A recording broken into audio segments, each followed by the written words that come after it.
But y'all, I'm on here because this weekend was a mess in hip hop culture, and I just want to talk about it. If y'all don't know, I know a lot of you already know, I'm from New York. I'm from Buffalo, right? So I'm from where they have all the music and stuff like that, because New York is a big place. I mean, hip hop originated in New York. Of course, not where I'm at, where I was, but in the boroughs. You know, it started in the boroughs. So, yeah, hip hop is a big part of my culture, my life. My mom was a rapper, big time rapper in high school. My dad was a DJ, so that's how they got together. My mom was a rapper, my dad was the DJ. Boom, they got together. So hip hop's a big thing to me, even though I don't really talk about it that much, but so much popped off. So first off, CUPCAKKE, if you don't know who CUPCAKKE is, she's like an independent artist, and she, on top of being an independent artist, she is a ghostwriter, which a lot of people don't know, is that she ghostwrites. And she came out with a song basically doing a freestyle to the song that 50 Cent came out with years back, How to Rob. Okay, and How to Rob was just taking jabs at people at the industry. She said it's all fun, blah, blah, blah. But the point is to, get a little battle, a little competition going, okay? And then in a minute and 46 or 47 seconds, this girl ate up over 10 to 12 rappers, and she used their flow style on them. Okay, she switched the flow into their flow style, and then unless you know music and you know how to see transitions and you know how to see wordplay, you wouldn't understand what she did. And a lot of people, that was nothing, that was just her being hateful and vindictive. If you listen to the wordplay, how she used different wordplays and how she used different people's scenario, that joint was fire. Throw Offset in the jungle because he's a cheetah. Okay, so she was using the cheetah wordplay for a cheater until about putting him in the jungle. Like with the City Girls, leave the City Girls leaking in the Birkin. Okay, of course they rap about Birkins, but the City Girls CD was leaked. So that's why she used leaked, and she used period because they use period all the time. So leaking like a period, you know what I mean? So it's like all these different word plays. And then at the end, she used mulatto, switch up on mulatto. She used some other rappers. I forgot what her name is. Young Millie. I don't listen to Millie, but use Millie's flow on Millie. And then even use Dream Doll's flow on Dream Doll. And she said, I forgot what she said, but if your name's Dream Doll, of course they're gonna stay asleep, is how the song ended. And I was like, whoa. And these rappers, she did this to get the females awoke. And she didn't even just go on the women, she went on the men too, because her flow is that hot that she can get on men too. Seriously, her flow is that hot. She said, is that Tory Lanez or is that Too Short? And Tory Lanez is short, so Too Short. Okay. So it was just a hot song. If you didn't check it out, you need to check it out. But she got that Suki too. Suki was the only one that came back and made it fun. It wasn't fun for the people that was listening, but she came back at a comeback at CUPCAKKE. I think Suki was very weak because all she could talk about was this girl's weight. If you've seen CUPCAKKE was bigger, but she lost some weight. And yeah, she's not a perfect body, but she is a normal average looking body. She has a normal average looking body. But she kept going on her, she fat, she this, she that. I'm like, Suki, honey, you done had your whole body dead. You can't come for somebody when your whole body's done, honey. So I just thought that was real corny, especially since this girl ain't no 300-pound girl or nothing. She ain't no big chick. CUPCAKKE is not a big chick. She looks like the average girl that you see every day that these dudes lust after, dark-skinned girl that they lust after in the hood. So for her to say, oh, you sell this, you that, to me, that part of it was corny. But Suki did have comebacks in her song. So then, CUPCAKKE came back with another song. Okay, and it's called The Gag or something like that. Oh. She murdered Suki in that song. She really showed where hip-hop industry women are missing the mark, because her flow was so hot in that. The part about the kids that was disrespectful as hell, that's the part I don't agree with. Let me say that first. You should never be talking about killing somebody's kids. But I know the girl talked about her mama and whatever, and then Suki thought her mama was dead. So after she came back with the comeback, and let me put it like this, Suki took a L. Even with her second comeback, Suki took another L. But it was Suki's heart that I was admiring, because nobody else came back with a pen. Because these mainstream girls have no pen game. They just don't anymore. Nicki, of course, she got pen game, period. We already can put that out there, but a lot of these mainstream girls, they don't have heart. All they care about is being in the limelight and being in 360 deals. But yeah, so that was that. That was Suki versus CUPCAKKE, okay? Now, this whole thing online with City Girls, Meg, and Asian Doll. So Asian Doll is supposed to be on one of the songs on Megan Thee Stallion's album.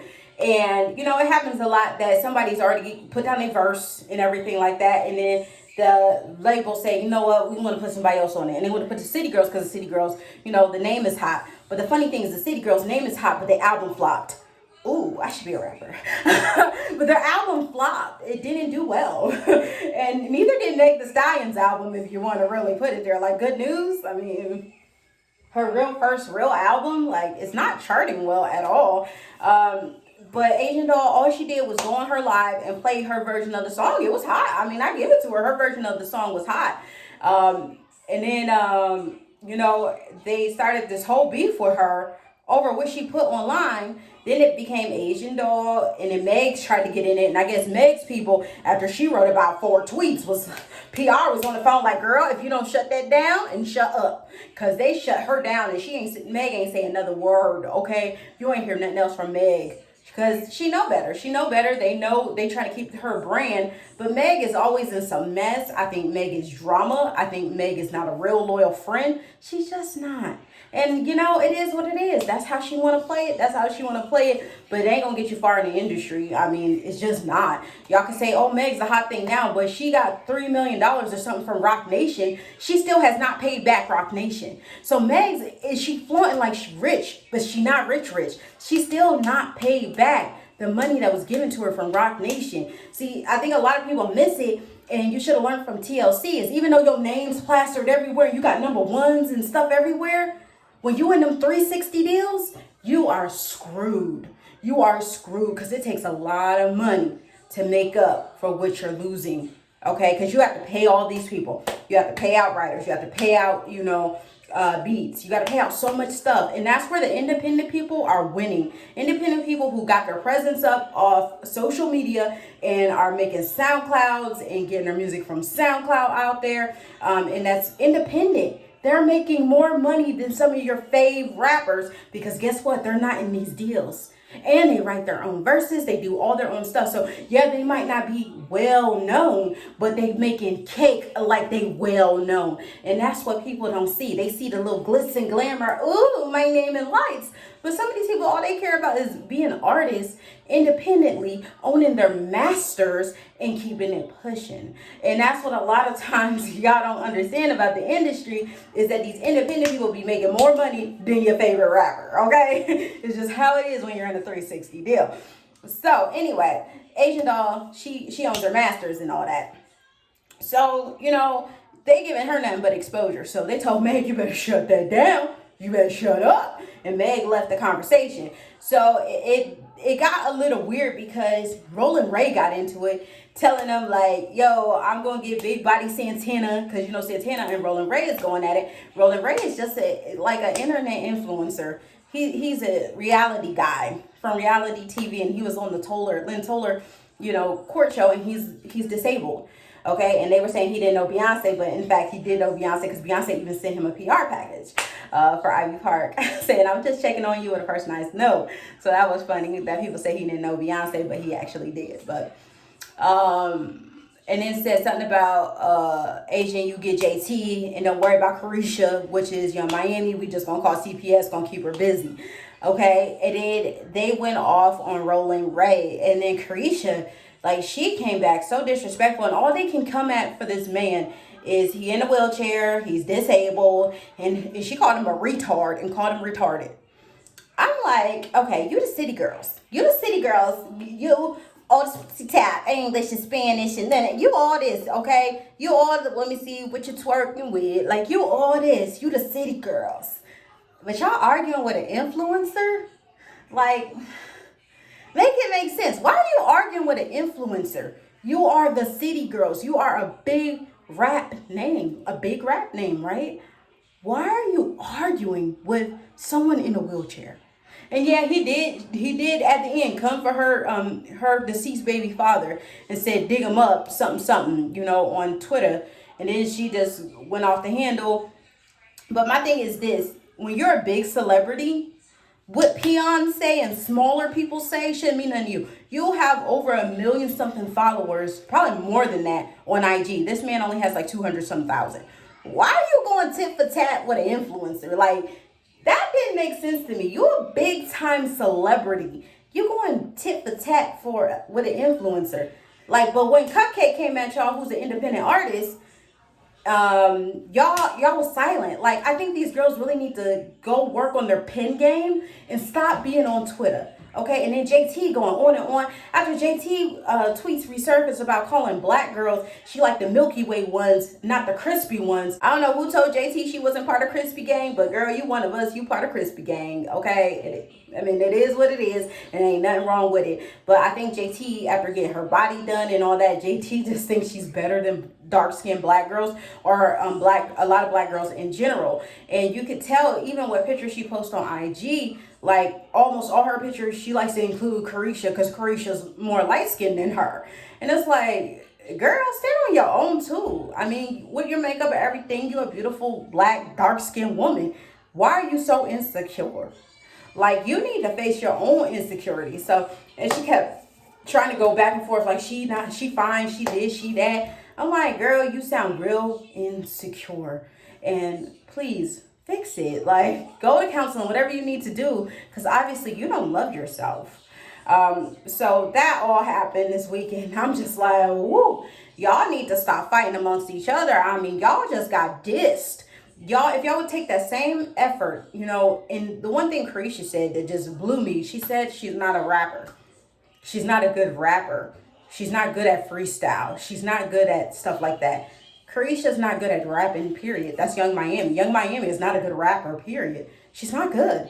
But we love her because of her presence and her personality. We don't care about the music. That's where you see the difference between, okay, these are just entertainers. She's just an entertainer because she's not a rapper. And Cardi B has proven for everyone that you don't have to be a good rapper to be famous, because Cardi B, we love her personality, and that's what got her on, not her penmanship, because she has ghostwriters and they wrote her whole album and made her whole album #1. Like, Cardi B is the prime example that you don't need the skill set of a rapper to be a successful entertainer.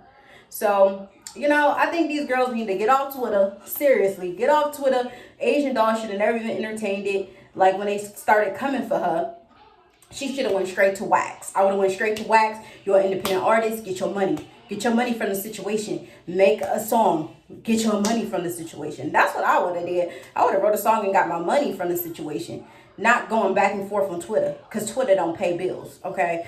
So I would have never went back and forth with these girls. And for the City Girls, y'all arguing influencers, that's some basic stuff, like some basic B stuff. Like, really, City Girls? I don't know, that just turned me the wrong way about them. I had to unfollow them because I was like, y'all too famous. Like, y'all are famous and y'all over here acting like y'all on YouTube. Like, when did y'all ever grow up? Carisha, you got 2 kids. Like, really, you gonna be Twitter finger? I'm gonna beat the brakes off you and make you walk again.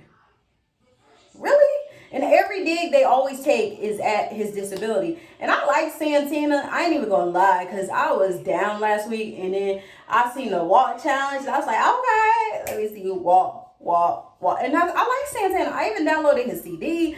And they got the song That's What It's Giving Me. And I'm like, okay, the CD is pretty good. Like, Saucy Santana CD is not garbage. It's not garbage in a little bit. It's not. In my opinion, because I like some of that ratchet music, and his music ratchet, and he has over 1 million followers. I'm like, boy, you got over 1 million followers and you arguing with someone with only 200-something thousand followers? Like, I really think they need to take less time focusing on, other people and work on their craft. It's too much time being spent between these artists doing other things besides perfecting the pen. And if hip-hop would go to what hip-hop was born on, which is this rapping, battle rapping, and actually writing and having skill, and less on, oh, your booty fat, oh, your booty fat, you got a nice personality, you light skin, oh, you know, you got a little cute bag. Like, and if they really went on talent, this industry would be completely different. So that's all I got today. Like, I don't know how this turned in about hip hop, but because I'm a hip hop head, this really got to me over the weekend. If you're a hip hop head, what did you think of everything that went down? I love you guys, and I'll see you guys in the next one. Should be another vlog. Bye, guys.